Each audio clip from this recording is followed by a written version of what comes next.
Hey guys, welcome back to Sweet Chillies. मैं हूं रुधिर। कैसे हैं आप लोग? गाइस, आज हम लोग देखने वाले हैं get set fly fluent channel से Kerala's controversial one night marriage. What? एक रात की शादी कौन करता है भाई? अभी केरला स्टोरी वो जो मूवी है, ठीक है, उसकी कंट्रोवर्सीज कम थी, तो अभी ये एक और उठ गया। चलो खैर, वीडियो देखते हैं, उसके बाद में इसके बारे में बात करेंगे, ठीक है। Let's start the video. इसकी ओरिजिनल लिंक आपको डिस्क्रिप्शन में मिल जाएगी।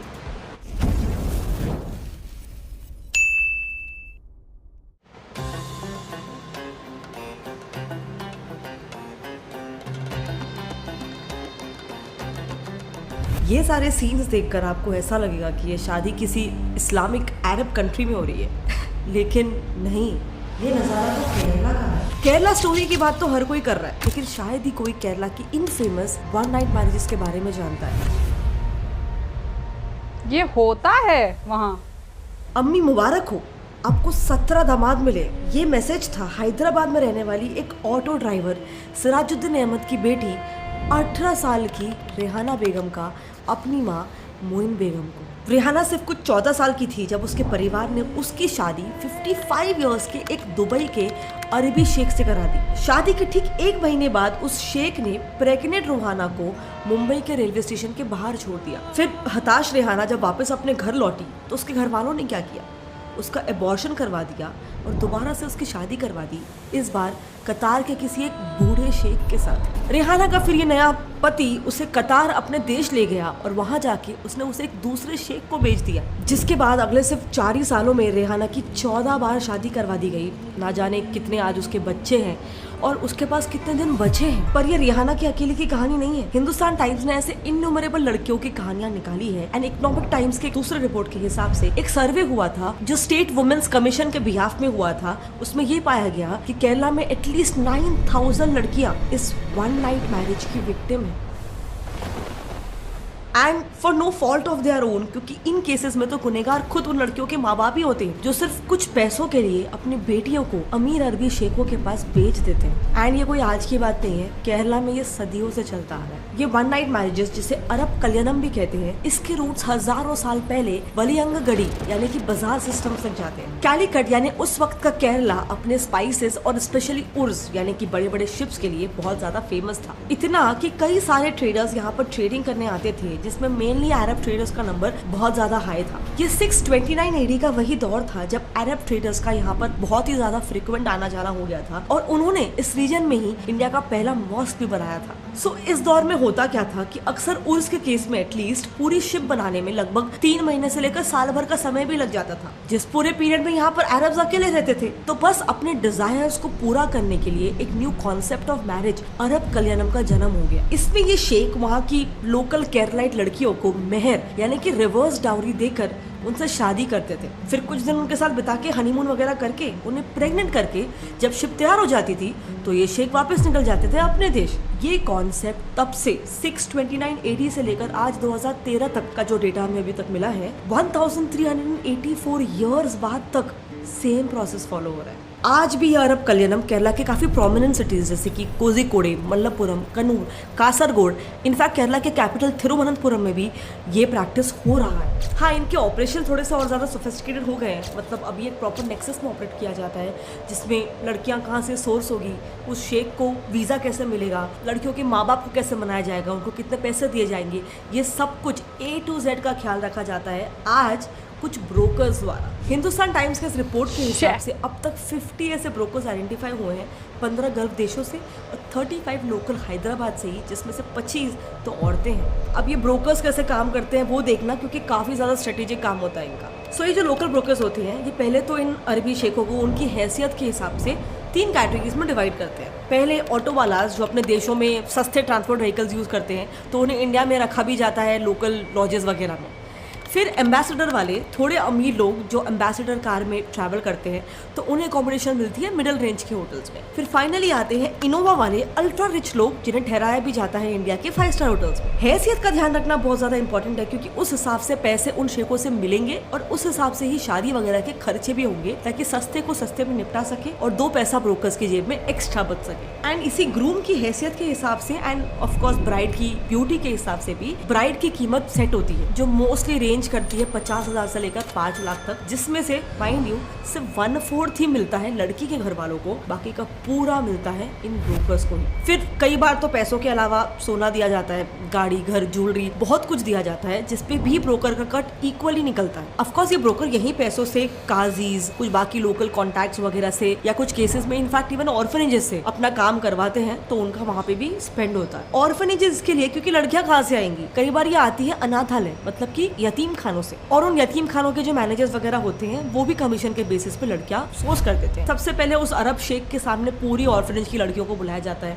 उन लड़कियों में से एक को वो अरब सिलेक्ट करेगा, जिसके बाद उस सिलेक्टेड लड़की को मैनेजर इस शादी के लिए बहुत ज्यादा कन्विंस करेगा। ऑल्सो कई केस में क्या होता है कि ये जो अनाथ लड़कियां होती है ये अनाथ नहीं होती है लेकिन उनके माँ बाप बहुत ज्यादा गरीब होते हैं तो वो उन्हें ऐसे यतीम खानों में डाल देते हैं। तो उस लड़की को ऐसे बताया जाता है कि एक अरबी लड़का तुमसे शादी करना चाहता है तो पूरे फैमिली का आपके ख्याल रखेगा। फिर लड़की के कन्विंस होते हैं यतीम खाना के मैनेजर्स उन लड़कियों के पेरेंट्स को भी उस अरबी लड़के के फोटोज दिखाकर कहते हैं क्योंकि लड़की के लिए एक बहुत ही अच्छा, बहुत ही अमीर रिश्ता है और ये रिश्ता करने के लिए उनको महर यानी कि रिवर्स डाउरी मिलेगी। अरब लड़का, अच्छे घर का रिश्ता और महर सुनते ही पेरेंट्स झट से मान जाते हैं क्योंकि बेसिकली मैनेजर्स इसे एक डील से ज्यादा एक अरेंज्ड मैरिज की तरह पोर्ट्रे करते हैं। रिश्ता फाइनलाइज होती ही अरबी पार्टी उन यतीम खाना के मैनेजर्स या फिर मिडिल मैन को पैसे ट्रांसफर कर लेते हैं जिसमें से सबसे पहले तो अपना कट निकालेगा और बाकी देगा उनके पेरेंट्स को। अब ये ट्रांजैक्शन पूरा होते ही यतीम खाना मैनेजर्स अपने ऑर्फनेज के अंदर ही उस अरबी लड़के और लड़की की शादी करा देते हैं और खुद ही उस शादी के लीगल सर्टिफिकेट्स भी बना के देते हैं। कई बार तो इन मैरिजेस में कुछ गिने चुने रिलीजियस लीडर्स भी शामिल होते हैं जो इसके विरोध करने के बजाय इसे सपोर्ट कर देते हैं क्योंकि इस्लामिक पर्सनल लॉ में शादी करना और डिवोर्स लेना कंपैरेटिवली काफी ईजी है। तो ये रिलीजियस प्रीस्ट भी उन अरब्स को इजीली निकाहनामा यानी कि मैरिज सर्टिफिकेट बनाकर दे देते हैं जिससे उनकी शादी भी लीगल हो जाती है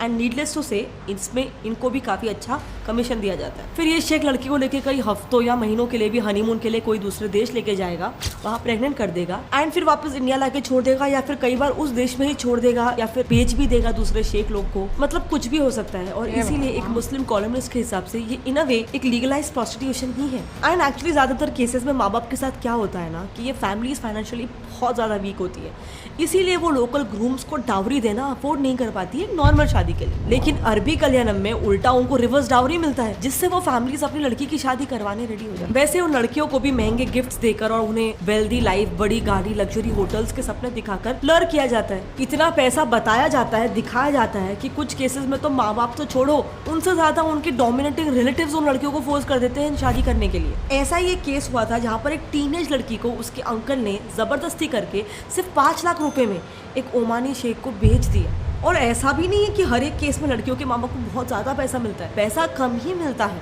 लेकिन माँ बाप इसलिए भी खुश हो जाते हैं कि चलो एक इंसान पे खर्चा कम होगा, पहली बात तो घर पे, फिर लड़की की शादी तो वैसे भी करवानी है, उस पर खर्चा तो होने वाला है, लेकिन इस शादी में 1 रुपये का खर्चा भी नहीं करना पड़ेगा। और एक NGO है शाहीन जो ऐसे सारे केसेस से डील करता है, उसकी चेयरपर्सन जमीला के हिसाब से तो कई ऐसे गरीब घरों का ये भी मानना होता है, उनमें एक सुपरस्टिशन होता है कि एक मेंस्ट्रुएटिंग लड़की को घर में ज़्यादा दिन तक रखना नहीं चाहिए, इसीलिए भी वो जितना जल्दी हो सके इनकी शादी करवा देना चाहते हैं। अब ये केसेस इतने लेस टॉक्ड होने के बावजूद भी केरला में बहुत बड़ा इशू है और जैसे मैंने कहा था स्टेट वुमेन्स कमीशन के अनुसार मैसूर कल्याणम के टोटल 9000 विक्टिम्स है जिसमें से 2500 ऐसे केसेस है जहां उनके हस्बैंड्स उन लड़कियों को छोड़कर चले गए और उन 9000 में से 300 विक्टिम्स का तो अभी तक कोई पता भी नहीं चला है। ऑफ कोर्स इस सारे टॉर्चर की वजह से लड़कियां मेंटली बहुत ज्यादा अफेक्ट हो जाती है क्योंकि डिवोर्स होने के बाद तो लड़कियां 2 चीजें फेस करेगी, पहले तो इतनी कम उम्र में शादी के बाद बच्चे संभालना पड़ता है जो इस एज में उसके लिए काफी ज्यादा ट्रॉमेटाइजिंग होता है, एंड दूसरी तरफ कुछ लड़कियां इस अरबी कल्याणम के लूप में बेसिकली किसी सेक्स स्लेव की तरफ फंस जाती है। अब इस पे एक्शन कितना लिया जा रहा है केरला में, इसका तो कुछ खास डेटा मिला नहीं हमें,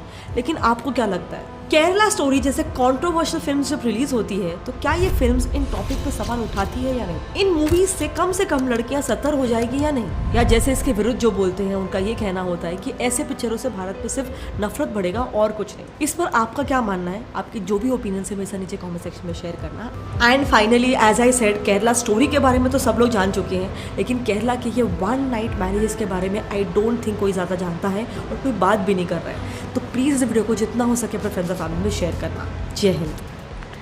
ऑफुली मैं ये कह सकती हूँ कि यार मैंने आज तक कभी ये ऐसा सुना ही नहीं, ठीक है, सुना ही नहीं। तो ये चीज़ है कि यार मतलब इंसानियत मर गई है क्या? हैं, हद है बिल्कुल।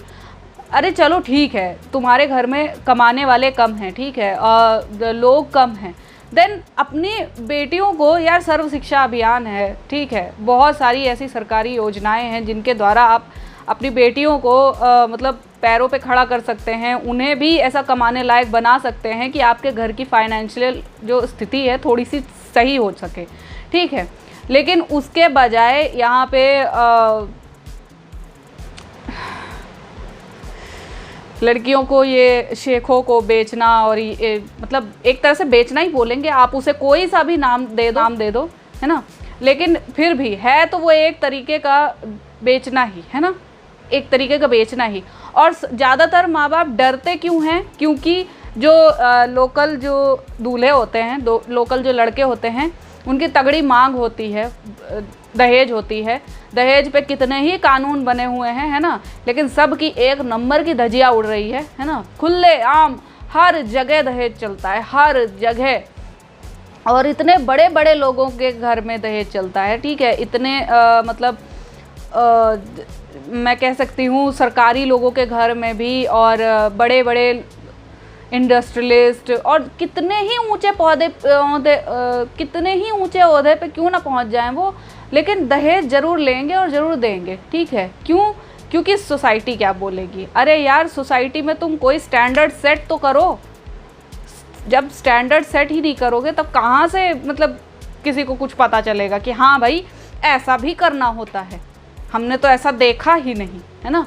तो वही चीज़ है यार, अभी यहाँ पे मतलब सोचो एक आदमी को अपनी हवस बुझानी है, वो कुछ दिनों के लिए बस घूमने, टूर करने या कुछ भी करने आया हो, है ना, उसको एज अ स्लेव एक लड़की दे दी जाती है, जस्ट लाइक वो एक खिलौना है ना, कुछ टाइम खेला और मन भर गया तो उठा के फेंक दिया। शर्म नहीं आती है यार लोगों को बिल्कुल भी ऐसा कुछ करते हुए, बिल्कुल भी रत्ती भर की शर्म नहीं आती है। और सच बताऊं यार, मैंने ये नहीं सुना था इस केस के बारे में, लेकिन thanks to get set fly fluent ऐसे टॉपिक जो हैं वो हमारे बीच में ज़रूर आने चाहिए। हमें पता चलना चाहिए कि भैया और चल क्या रहा है और कितनी गंदगी फैलनी बाकी है हमारे सोसाइटी में, ठीक है, कितने लोग हैं जो ये गंद मंद फैला रहे हैं, है ना। अगर आप जैसे मान लो ये हमेशा गरीबी का हवाला देते हैं कि हाँ हमारी फैमिली बहुत ज़्यादा फाइनेंशियली वीक है, ठीक है, तो कम से कम आप अपना फैमिली प्लान भी तो उसी तरह करो। नहीं, फिर तो यार ऊपर वाले की आशीर्वाद समझ के, ऊपर वाले की दुआ, ऊपर वाले का करम समझ के, मतलब हवस तुम्हारी बुझ रही है और नाम यार ऊपर वाले का लगा दो कि हाँ भाई ऊपर वाले ने दिया है बच्चे। क्यों इतने बच्चे प्लान कर लेते हो, क्यों इतने बच्चे कर लेते हो कि हाँ भाई नहीं पाला जाता है। यार ये सुनने में जितना बुरा लग रहा है ना, सोचो एक बार कि ये रियलिटी में प्रैक्टिकली किस हद तक सही है, किस हद तक गलत है। एक बार सोचो ये चीज़, तुम्हें अभी बुरा लग रहा होगा मेरे मुंह से ये चीज़ सुन के कि हाँ ये कौन होती है बताने वाली हम कितने बच्चे पैदा करेंगे कितने नहीं, ठीक है। तो सरकार का जो वो मोटिव है ना, वो जो टैग है कि हाँ बच्चे 2 ही अच्छे, है ना, या हम 2 हमारे 1, तो ये जो टैग है ये ऐसे ही नहीं दिया गया है, ये ऐसी ही फैमिलीज़ के लिए दिया गया है क्योंकि ये फाइनेंशियली वैसे ही वीक होते हैं, ऊपर से बच्चे पैदा कर लेंगे 15-20, तो फिर भाई कहाँ से, कैसे, किसे खिलाओगे तुम, किसे खिलाओगे, कितना खिलाओगे, कैसे खिलाओगे, बताओ। ये चीज़ सुनने में यार तुम्हें भले ही ऑकवर्ड लगती हो, ब्रूटल लगती हो, लेकिन प्रैक्टिकली कितनी ज़्यादा सही है।